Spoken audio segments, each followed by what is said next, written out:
ముక్కలు చెప్పాలంటే సినిమా ఎన్టీఆర్ అన్న సినిమా అయితే వేరే లెవెల్ ఉందన్న.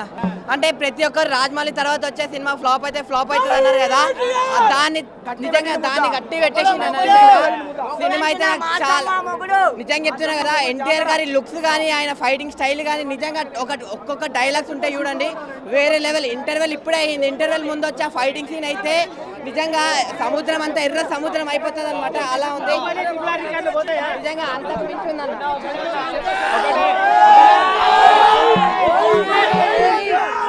బెండకాయ దొండకాయ ఎన్టీఆర్ అన్న నువ్వే మా గుండెకాయ. ఎన్టీఆర్ ఫ్యాన్స్ చాలా చాలా నీట్ గా చెప్తున్నాం, చాలా నీట్ గా చెప్పిస్తున్నాం. నీట్ గా ఫస్ట్ హాఫ్ కే 500 కోట్లు. ఇదిగోండి ఒక అదుర్స్, ఒక నాన్నకు ప్రేమతో, ఓ జనతా గ్యారేజ్, మొన్న ఆస్కార్ ఎక్కిన RRR. అప్పుడు ఒక్క ఆస్కార్, ఈసారి ట్రిపుల్ యాక్షన్ అనుకుంటున్నాము. 3 కాదు కదా 30 ఆస్కార్లు వస్తాయి. 30 ఆస్కార్లు.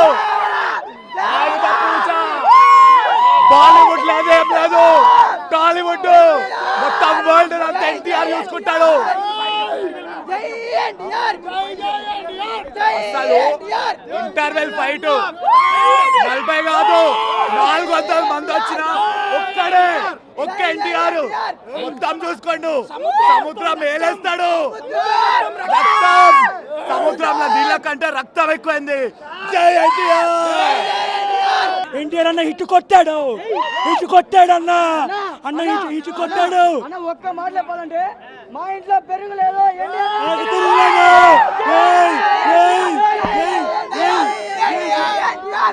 మళ్ళీ వస్తాడు దేవుడితో మా ఎన్టీఆర్. జై జై ఎన్టీఆర్, జై ఎన్టీఆర్, జై జై ఎన్టీఆర్. దేవుడిని చంపాలంటే సరైన సమయం కాదు, సరైన ఆయుధం ఉండాలా.